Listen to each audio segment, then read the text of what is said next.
Now, whenever someone creates an instance of my lottery contract, I'm going to take their address and assign it to the manager variable, so I always know who the owner of any given lottery contract is. That pretty much finishes up the manager variable. Now I can move on to the players variable. I think I have a chart where you could see the different variables. Here it is. Okay, so you can see I finished up the manager variable. Now I'm moving on to players variable. And the players variable is supposed to be an array of addresses for each player who has entered our lottery. Now, before I just go ahead and create this variable, it's really important to get an idea of how arrays work with Solidity. So I want to pull up a diagram that has some of the different value types that are available to us in Solidity. Let's see if I have it up. I have it available. Different value types. Yeah, so these are the different value types in Solidity. So we have string, Boolean, int, unsigned int. And so what you could see is, as we start talking about these reference types, we're going to do a quick little divergence or put our lottery contract on hold for a bit. So this idea of reference types is important in Solidity, and it creates a lot of tiny little issues or gotchas. So I want to discuss all the reference types available in Solidity. A lot of these reference types are going to look familiar to you if you have experience with JavaScript. However, there are gotchas around them which make them more challenging. So the first type that we have available as a reference type is it's actually a fixed array, and that's in another chart I want to pull up. Here we go. These are the reference types. So this is the fixed array up here. Fixed array means that we have a collection of different values, and that array can never change in length. And in JavaScript, we can create an array, and we can always resize it on the fly, essentially changing the length of the array. In Solidity, a fixed array, there is no changing of it. So every single element that goes into an array in Solidity must always be of the same type. And so on the right-hand side, you can see two examples of fixed length arrays. The arrows are not Solidity operators. This is just indicating that a fixed length array of 3 would be 1, 2, 3. And here we have a Boolean type of array, which can have at most or at least 2 elements inside of it, in this case, true or false. So similar to fixed arrays, we have dynamic arrays here. And these arrays can change in size, they can grow or shrink over time. They behave more like arrays in JavaScript. We can add in elements, remove elements, etc. Whenever we declare a dynamic array, we don't place a number inside the square brackets. Blank brackets means we're creating a dynamic array that can grow or shrink in length.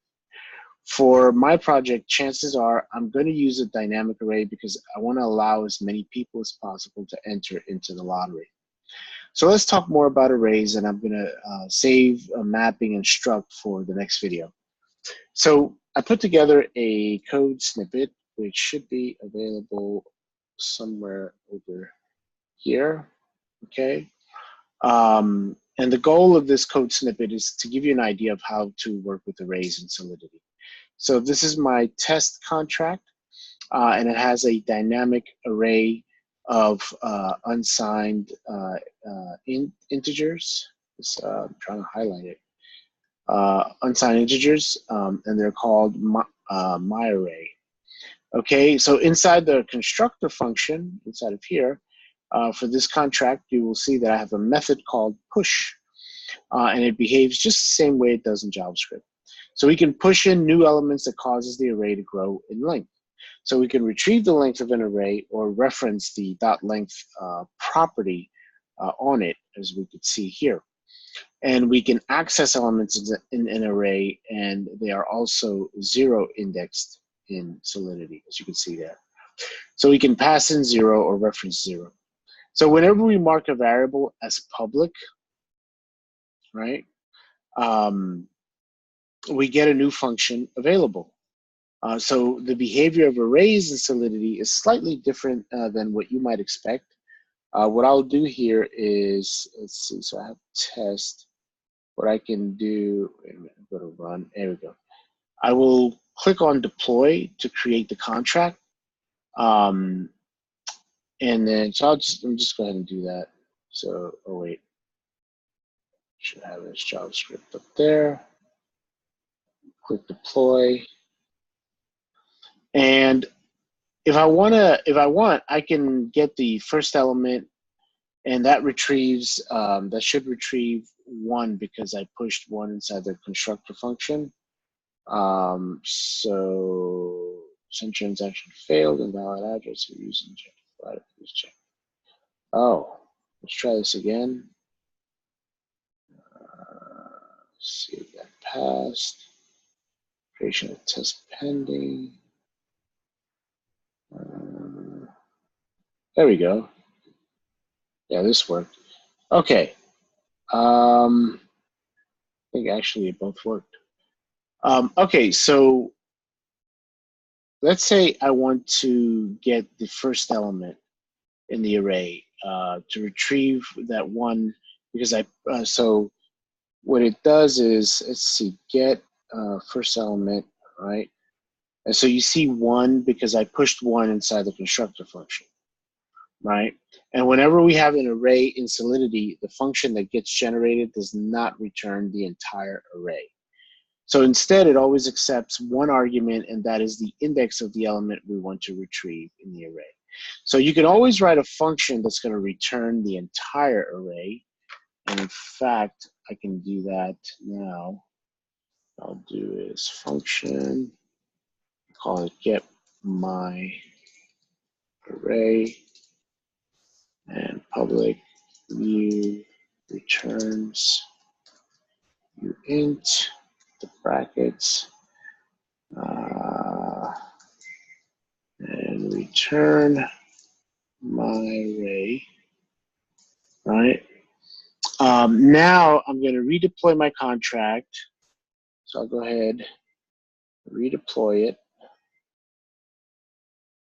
And let's see. So now I should have the get my array. Where is it? Make sure. There it is, get my array. Okay. And if I click on that button, as you can see, I get back all the arrays, whereas before I just got 1. Or if I wanted to get, because there's 0 index, if I click on 0 and then click my array, I get 1. And if I click on 1, my array, I get 10, which is this one. And then so on. If I click 2, you see 30. But with this implementation here, we get my array. As you can see, I get all of them. Okay, so in a subsequent video, I'm going to discuss other types that are available to us in Solidity, so stay tuned.